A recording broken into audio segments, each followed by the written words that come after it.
केले होते. त्यामुळं जनतेच्या कोर्टात,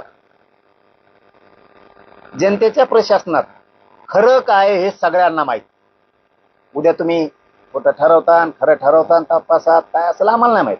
आम्हाला तर शंकाच नाही जालना जिल्ह्याच्या पोलीस अधीक्षक साहेबांबद्दल. परंतु पुढचं सांगतो, तुम्ही सोडून द्या, धरा, नका धरू, सत्य हकीकत आम्हाला कळालेली आम्ही मानणार. मी नाव नाही घेणार त्यांचं, या कोण आहे त्यांचं, कारण ती कायदेशीर प्रक्रिया सुरू आहे, त्याला कायदेशीर काय बंधन आहे. जोपर्यंत तिकडून ते नाव क्लिअर प्रशासनाकडून होत नाही तोपर्यंत मी घेणार.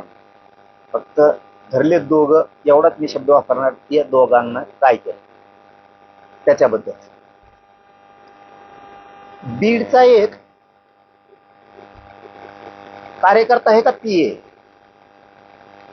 तो ह्या दोन पैकी एका आरोपीकडे गेला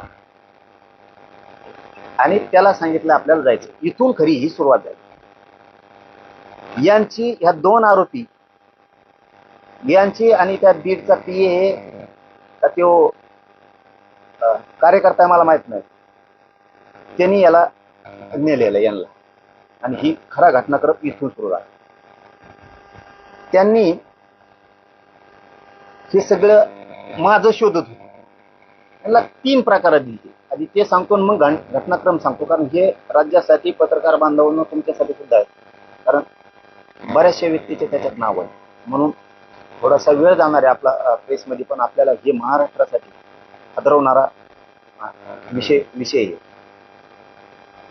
पहिलं काम ठरलं होतं त्यांच्याकडून करून घेणं. खोट्या रेकॉर्डिंग बनवा, खोटे व्हिडिओ बनवा, ते द्या. त्याच्यासाठी तो विषय चाललेला होता. त्यांना ते कुठंच मिळाना, खऱ्या मिळाना तर खोट्या मिळाना. ते तयारीची असते ना, तयारी करण्याची. मग ते दुसऱ्या मुद्द्यावरती आले, खूनच करून टाकायचा. मग तिसऱ्या मुद्द्यावरती आले की आपण गोळ्या देऊन किंवा ते औषध देऊन मग घातपात करू, असं ठरलं. काही असू द्या, मराठा समाजाला पुन्हा एकदा सांगतो, तुम्ही टेन्शनच घेऊ नका. मी त्याच्यात मुळाजाळात जाणार आहे.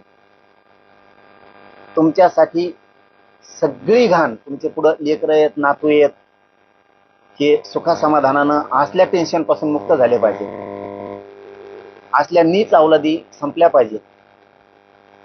ते काम मी करतो. फक्त तुम्ही शांततेनं सगळ्यांना राहायचं. हे बघा, तो बीडचा कोण कांचन नावाचा माणूस आहे, तो धनंजय मुंडेचा कार्यकर्ता किंवा पीए. धनंजय मुंडे हे माझ्या विरोधात षडयंत्र रचण्याचं काम त्यांनी केलं. मग जवळचं कोण धरायचं, तर मग हाय का कोणी शोधायला सुरुवात केली असेल, किंवा यांची पहिलीच ओळख